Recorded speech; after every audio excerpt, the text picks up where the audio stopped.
Land legality ఒక part. మీకిక్కడ commercials అయిపోతాయి. మీరు ల్యాండ్ కొందాం అనుకున్నారు, కొనుక్కున్నారు, డాక్యుమెంట్ మీ పేరు మీద వచ్చింది.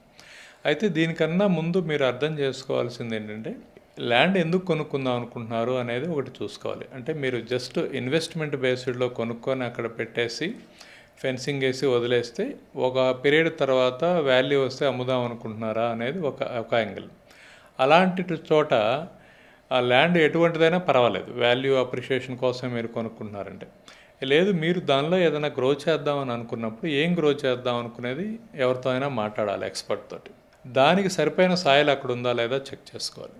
అలానే వాటరు ఏంటి, దీనికి ఏదైనా రివర్ పాసిబిలిటీ ఉందా, ఏదైనా స్ట్రీమ్స్ వెళ్తున్నాయా, లేకపోతే అక్కడ గ్రౌండ్ వాటర్ ఉందా లేదా, ఆ చుట్టుపక్కల వెజిటేషన్ ఎలా ఉంది, ఆ చుట్టుపక్కల చెట్లు ఎలా ఉన్నాయి, నేటివ్ హ్యాబిటా ఏంటి, ఎటువంటి చెట్లు ఉంటాయి. ఇప్పుడు మనం తెలంగాణలో చూస్తే మోదుగ కానీ, వేప కానీ, రావి కానీ, మర్రి కానీ, ఇలాంటి ఒక వెజిటేషన్, ఒక కెనోపీ కనుక, ఒక అబండెన్స్ షేపు కనుక ఉంటే కొంత ఐడియలిస్టిక్. అలానే ఎత్తుగా ఉన్నటువంటి పుట్టలు ఉన్నా కూడా అది కూడా ఒక ఇండికేషన్, ఓకే ఇది బాగానే ఉన్నాయని. అలానే ఏనే రాయి అని ఉంటుంది, ఒక గుండ్రటి నల్లగా రాళ్ళు ఉంటాయి. అలాంటివి చాలా రాళ్ళు ఒకే చోట ఒక లైన్లో ఉన్నాయి అంటే సంథింగ్ అక్కడ ఒక వాటర్కి సోర్స్ ఉందనేది. తర్వాత చుట్టుపక్కల బోర్లు ఎలా ఉన్నాయి, మాగాణి ఏమన్నా పండిస్తున్నారా, ఆ ఉన్న బోర్లు ఈల్డ్ ఎలా ఉంది, డెప్త్ ఎలా ఉంది, ఇలాంటివి చెక్ చేసుకోవాలి.